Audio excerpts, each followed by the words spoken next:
Deep in the forest, a long way from anywhere, a short tarmacked road with one straight bit. Walikale, one of the busiest airstrips in Congo. They call this the Walikale Express. 15 or more planes in and out every day, pillaging $2 million worth of loot every week from a jungle outpost that's been at the heart of the world's deadliest conflict. Nearly 4 million dead in 8 years. Within 50 miles of here, 10 mines. In these sacks, the mineral everyone's after, a red rock, cassiterite, better known as tin ore, the most traded metal on the London Exchange. It's now used for electronic circuit boards, and prices have hit a 10-year high.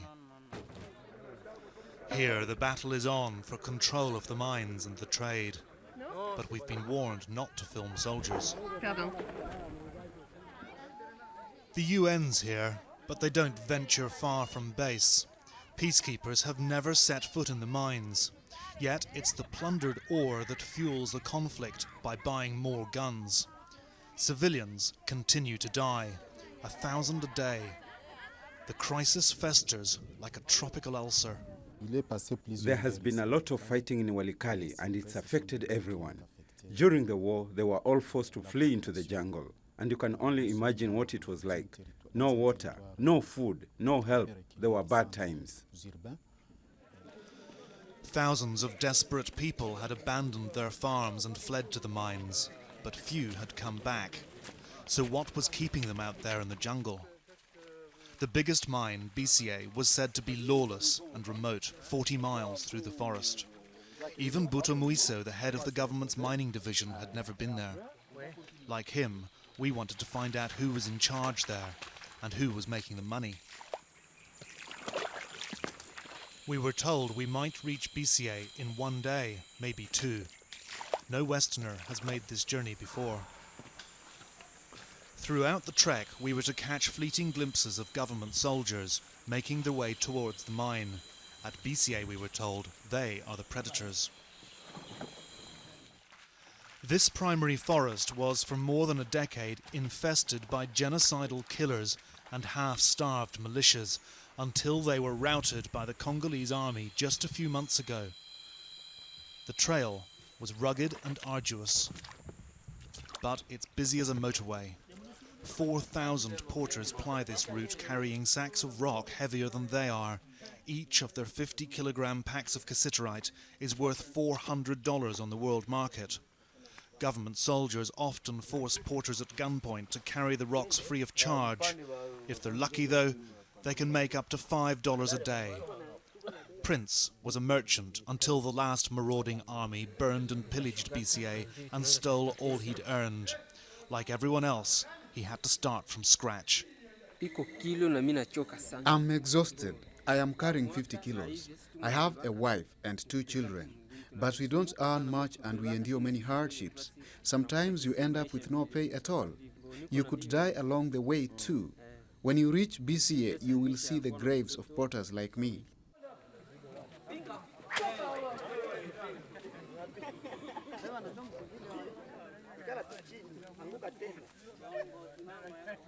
Prince had already slept 1 night in the jungle. He had another 15 miles to go.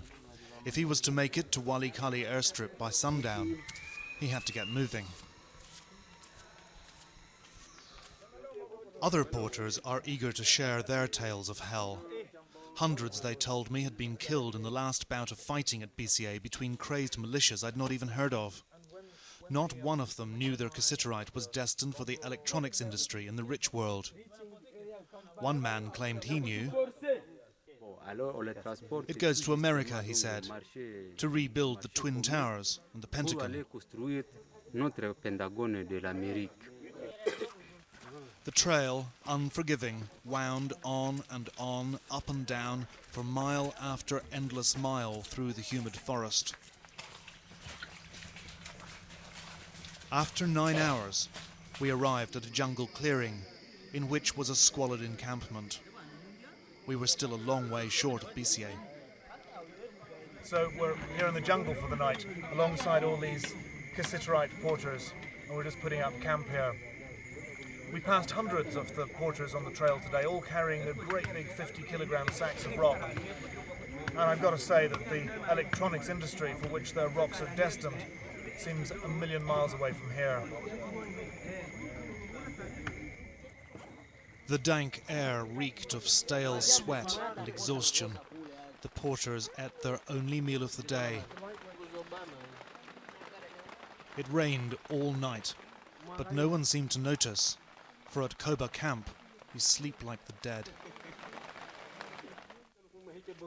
At dawn, the cassiterite porters moved on, and so did we. Late morning, an ambulance passes by. Too sick to walk, this woman faces 2 or 3 days on this porter's back before she reaches a small hospital only recently reopened by Médecins Sans Frontières. 5 hours into day 2, we stumble across a graveyard in the jungle, as Prince the porter had said we would. We knew we must be close to BCA. Here lay victims of war, starvation, overwork, malaria, typhus and cholera. By a river, the first signs of mining. We've been told there are around 6,000 miners here. At this point, the trail goes straight up. No one had seen the likes of us in these parts before. As we near the top, work stops as they gather to stare. In the absence of any mine management, government soldiers rule here by gun law. By the time we'd got to the top, all the soldiers had removed their uniforms and hidden their guns. But on the way up, one member of our team grabbed this shot. Troops here can go unpaid for months. They make up for lost earnings, though. Congo's tin soldiers make a killing.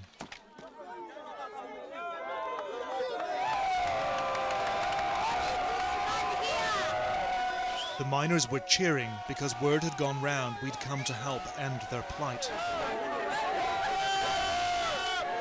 Among them, looking on, the malevolent presence of soldiers. It's just that we don't know who's who.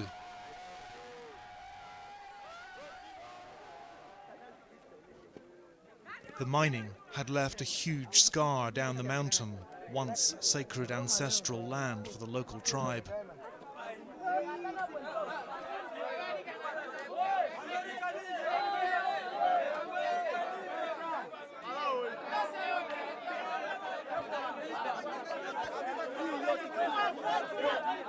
Most of the work goes on deep underground. Well, this is it, cassiterite. It's tin oxide. It looks like a rock, but it's much heavier. It feels like a chunk of metal.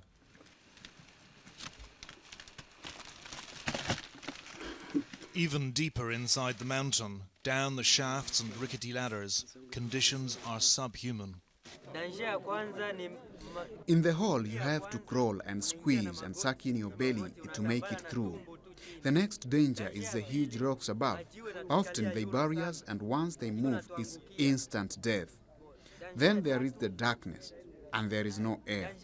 Once you get down more than 200 feet, the airflow stops altogether.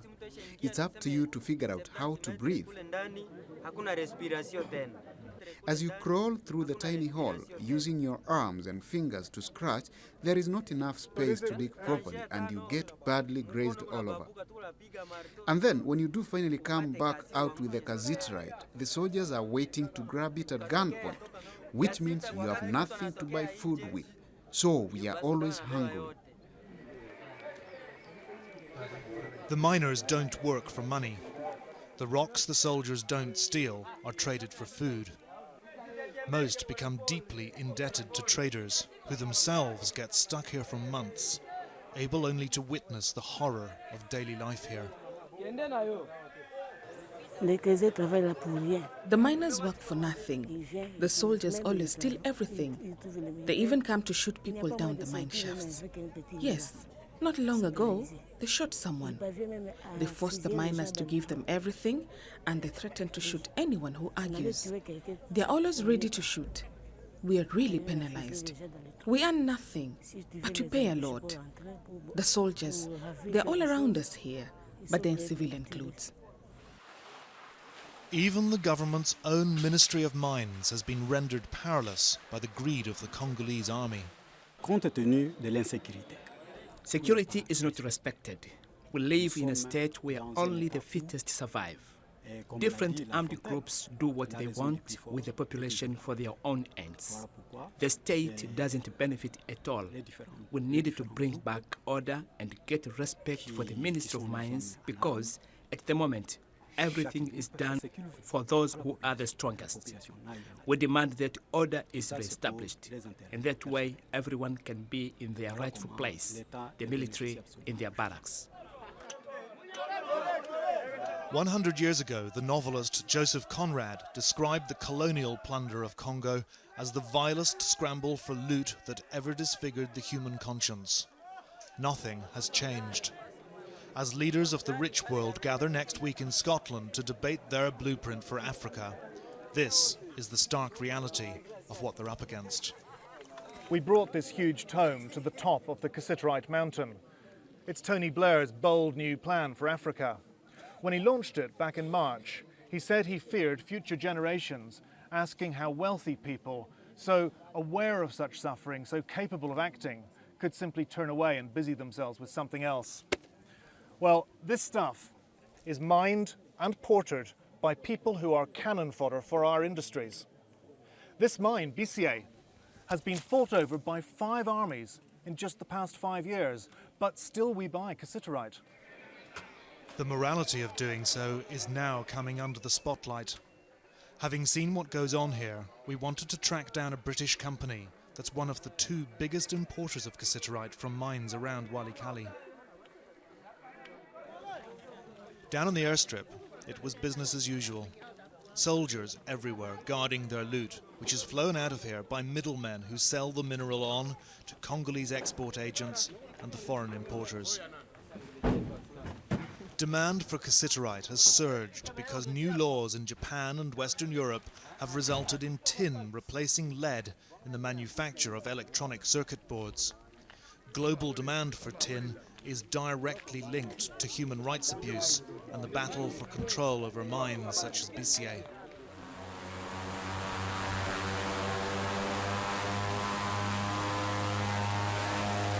Destination, the provincial capital, Goma.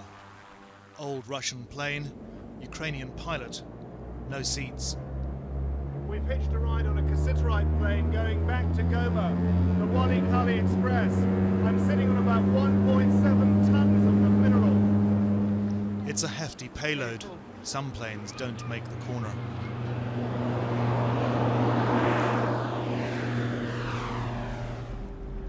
We found our man, the British cassiterite importer, in another town, where his family, the Kotechas, have been in business for more than 40 years. We spent an hour and a half talking to Ketan Kumar Kotecha in this office, discussing the corporate ethics of buying minerals in a conflict zone. Our conversation became increasingly uncomfortable. His firm, Afrimex, has been importing cassiterite from Eastern Congo for more than 20 years.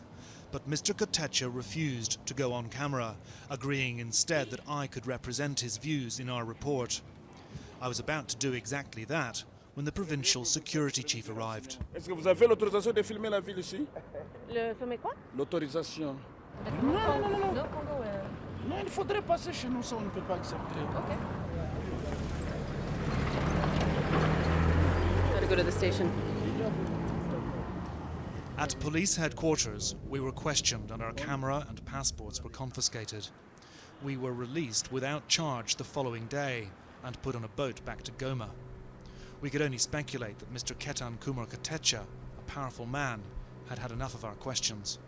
Now, what he did say to us yesterday in his offices and in defense of his interests in the cassiterite trade was that what he was doing was absolutely legal. He said, and I quote, "Yes, salary structures are very low, but it's better that miners and porters earn something than nothing. If I didn't do it," he said, "someone else would. I'm not here to be some kind of moral savior." But it's a moral savior that Congo needs. It's powerless, impoverished people at the mercy of other people's greed. Things are so dire here that there is no expectation that life will ever get any better, whatever the rich world's leaders think they can do. Congo's government can't control its own army or protect its own people, a people left to scramble in the dust, cursed by the riches under their feet.